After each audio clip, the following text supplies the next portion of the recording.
Medical professionals from all over the world have joined together to help the sick and injured survivors of Haiti's devastating earthquake. These medical volunteers are not just physicians, they're nurses, paramedics, corpsmen, therapists, technicians. Every type of medical professional is represented in this international effort, including physician assistants. And we have one of them with us today from Haiti. You're listening to ReachMD XM 160, the channel for medical professionals. I'm PA Lisa Dandrea Lenell. With me today is Eric Holden, and he's here to help us understand the current international relief efforts in Haiti. Hi, Eric. Welcome to ReachMD. Hey, thanks. So, Eric, first of all, how are you doing? We're doing really well, actually. We ended up with the 82nd Airborne, and they're treating us really well over here. Was that your plan to hook up with them? No, it's been kind of a series of nice coincidences. When we initially came over, we didn't really have a set plan for where we wanted to go. We just had a bunch of gear with us and a bunch of medics and PAs and some nurses, and we've got 2 docs with us. And we just knew we wanted to hit the hardest hit areas and try and provide some medical care, and things just have really come together for us. There's a lawyer in town who let us use his property to camp on. So we're all camped out in the driveway in tents in the center of Port-au-Prince.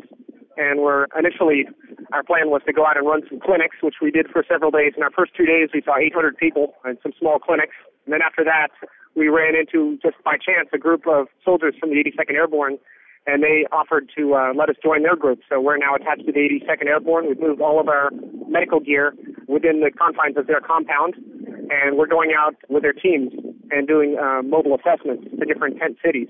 Fantastic. So that helps with your security there. Security really has actually not been that much of an issue.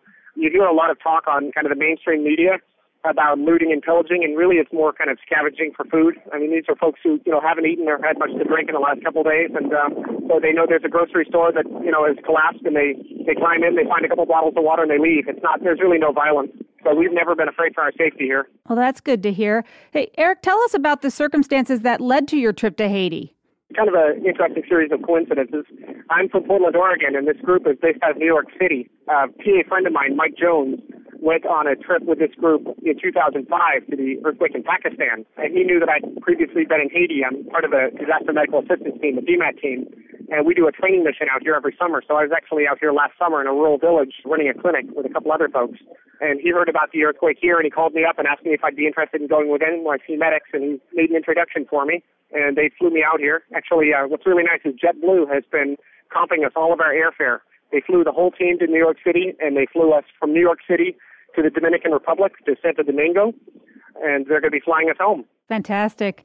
So many people are aware of the New York City Medics, and if they're not, they should be. They've done a lot of great things. As you mentioned, the 2005 Pakistan earthquake. Are some of the guys that were involved in that earthquake with you in this relief effort? Yeah, actually, it's essentially the same team that went out initially. There are a couple founding members of the team. There's a guy named Phil Suarez who kind of started it with another paramedic named Al Kim, and they're both here. There's another paramedic here named Joe Connolly who was actually featured in a movie starring Nicolas Cage a couple of years ago called Bringing Out the Dead. So are they giving you any good advice? Oh, they are, definitely. It's a seasoned group of folks, and so they really have a rhythm down for how to deal with disasters, how to kind of establish, quick camps, see people, who have the greatest need, and move on to the next group. There's a lot of primary care that needs to be done here, but this group is really more established for trauma and for critical care, so we're trying to leave the more primary care issues to other organizations at this point. Tell us about your medical team. We have 8 paramedics, we have 2 PAs, we have a nurse and 2 doctors. It's a great team of folks, and we had a kind of a forward team that came out first to kind of set everything up for us, a team of 3, and they paved the way for us, found some local contacts. They were the ones who found this place for us to live initially.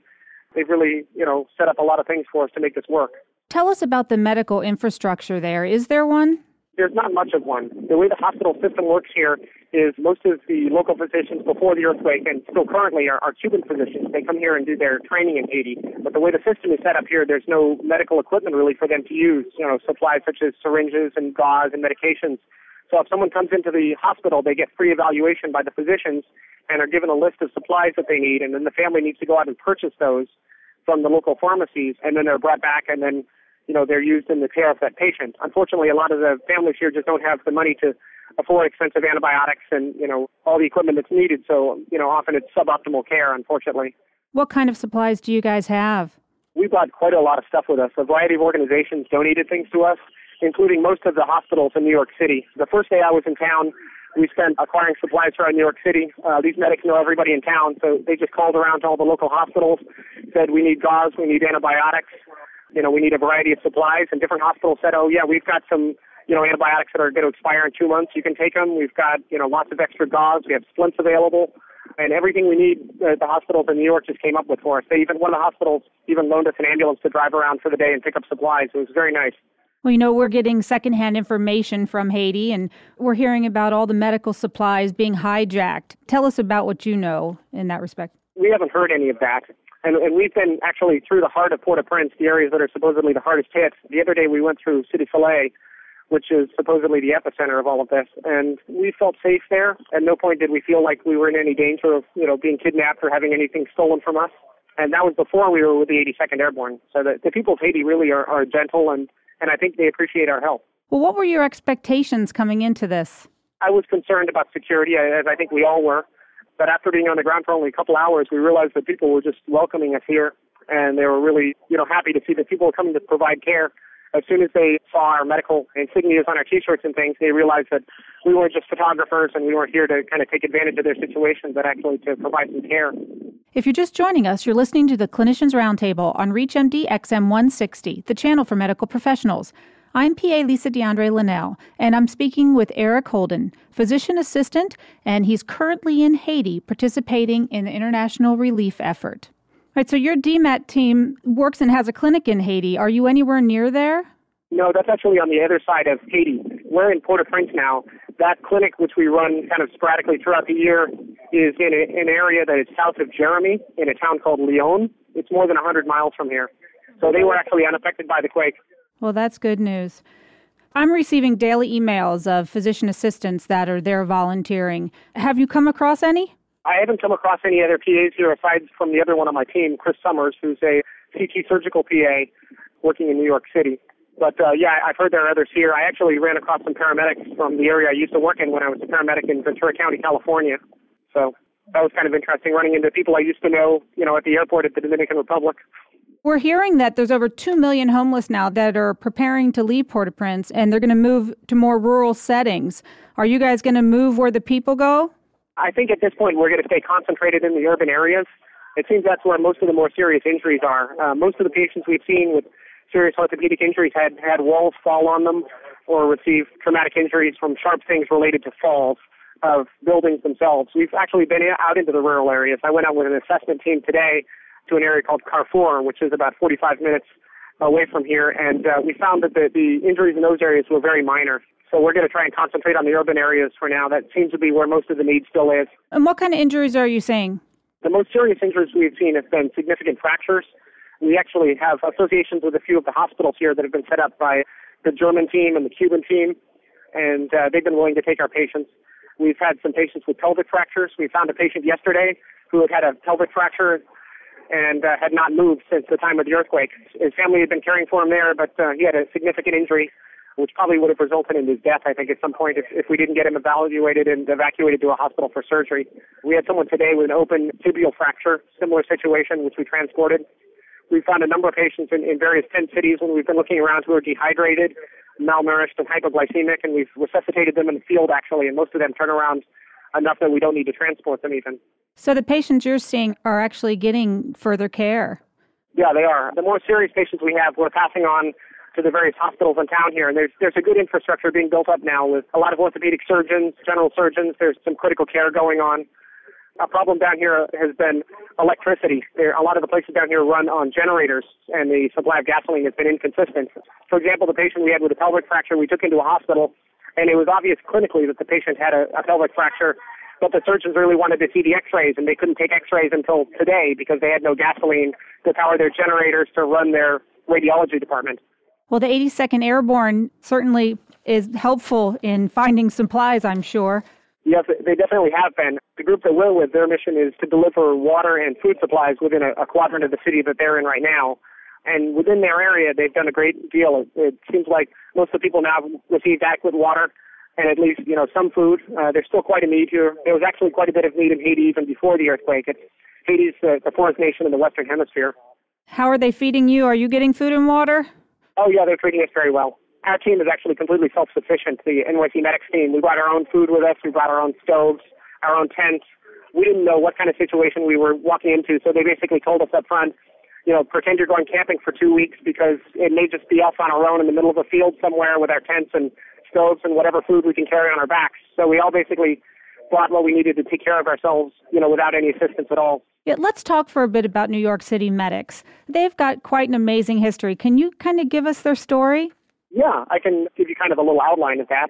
When the initial earthquake happened in Pakistan, some of the medics had heard that no care was going into some of these more rural areas, and they really wanted to get supplies and help into those areas. They were able to find someone who would fly them over and pay for some supplies. It was actually an Islamic relief organization that was concerned about patients in that area.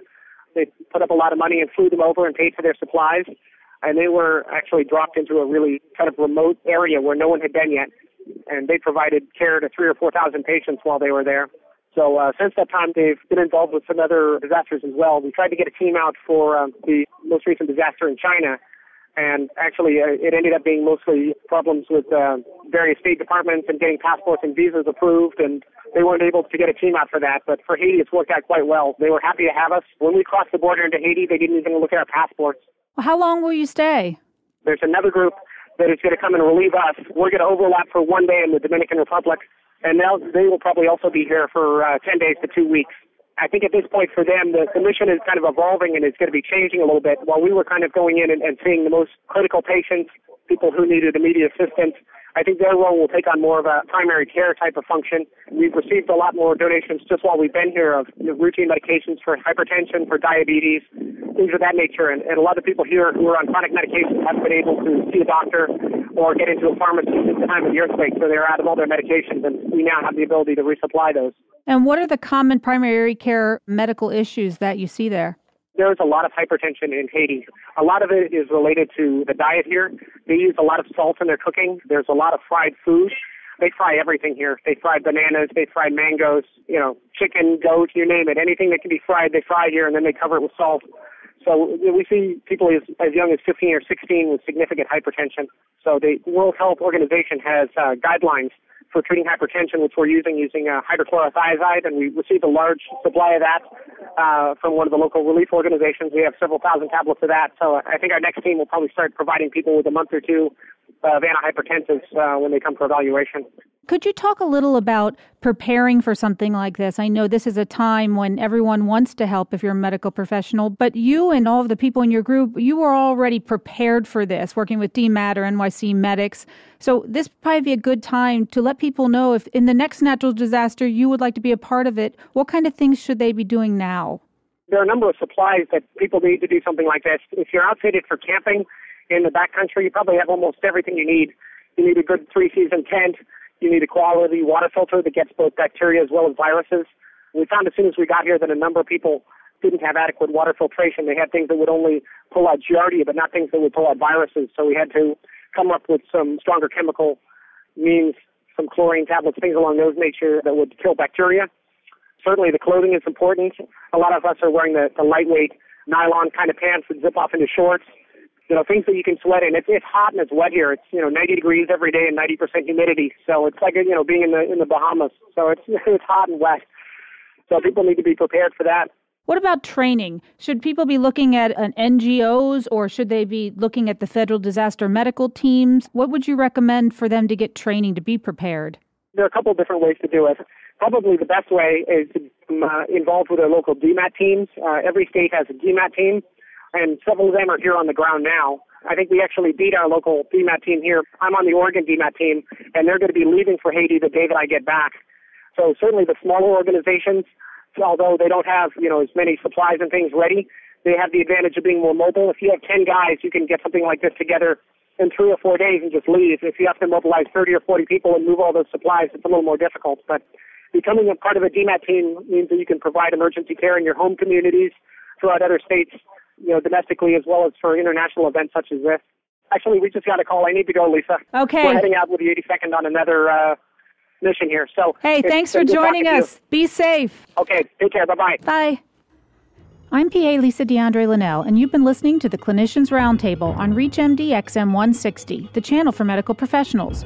Please visit our website at reachmd.com, which features our entire library through on-demand podcasts. You can also find us on Facebook and follow us on Twitter. And I thank you for listening.